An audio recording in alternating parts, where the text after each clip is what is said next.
Hello everyone, it's Saturday evening and we are back at the Pacific Beach again for some more razor clam. Hopefully we'll catch enough for dinner today. The sun is going down and it is quite late in the season. Yeah, right there, I told you. So that means there are a lot up there. There's no need to go out further.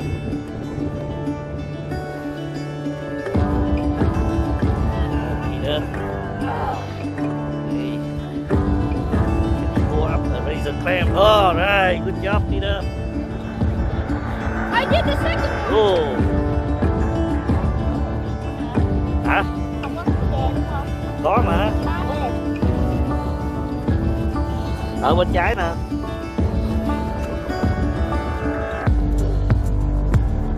Có cái lỗ ở trên đó. Ở chỗ này chắc sâu xuống nữa Trang chứ nó không có cạn.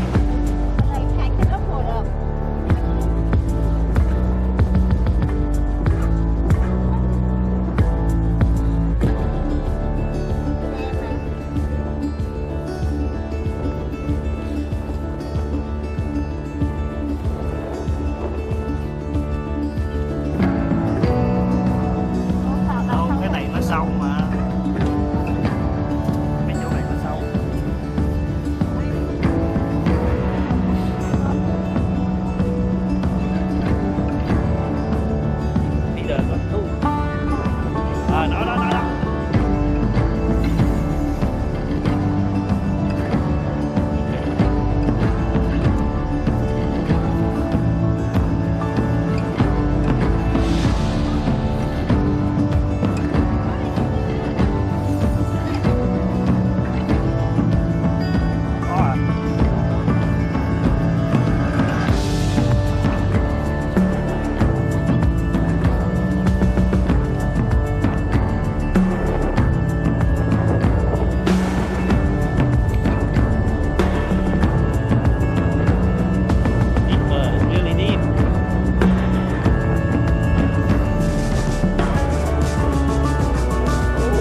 Yeah, good job, Peter.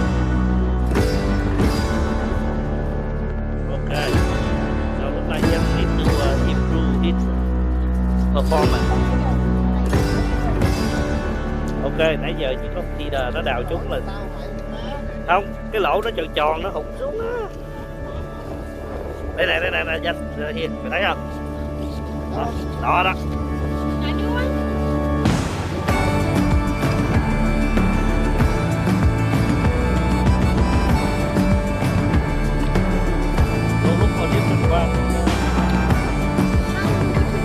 Come on, this water here. See this?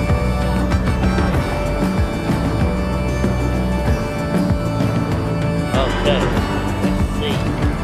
It can find. Nó sâu lắm. It deep, a little bit deeper.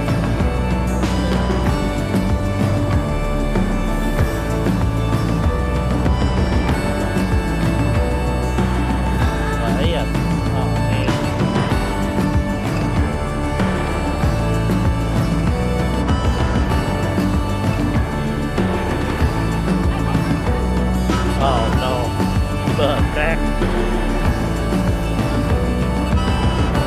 Mấy hết thì sợ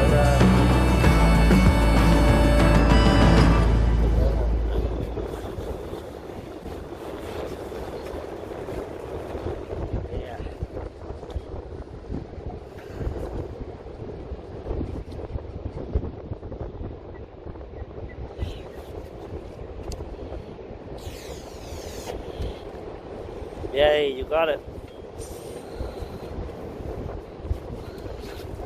You got it right there. Yeah, big one. What?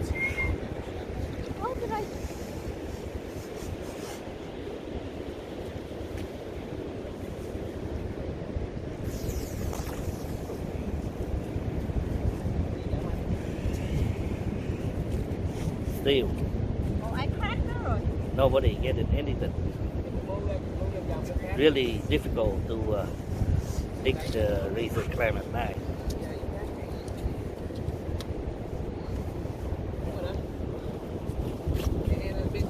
Ôi, Dad, I want to go and back broken. Big one. Yeah, cracked it. Oh, right, you found Should I a, just leave it? found a little Huh? one. Yeah, I actually crushed Oh, you need to find the rest of the body. it. No, it's a whole body. Oh, yeah, take it too. Said we don't, it's gonna be dead anyway.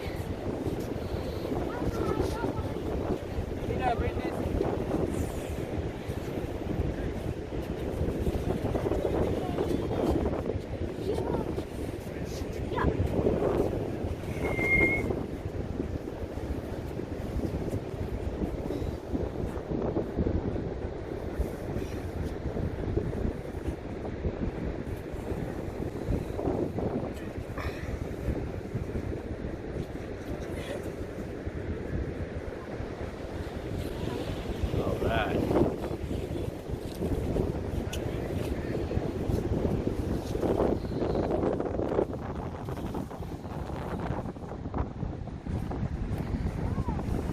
It's getting late, and I don't think that we're gonna catch our limit today.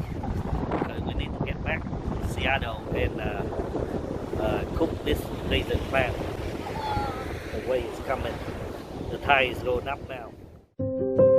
This is our camp for the day.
Okay, this is the final version of the fully processed clam and ready to be cooked.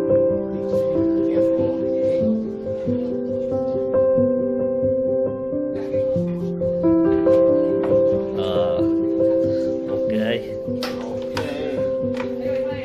whatever it is, look like a steamer.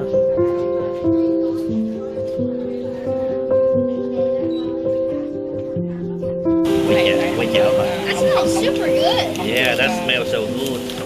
Satay razor clam. Oh, it smells good. Sa tí nữa, ngon.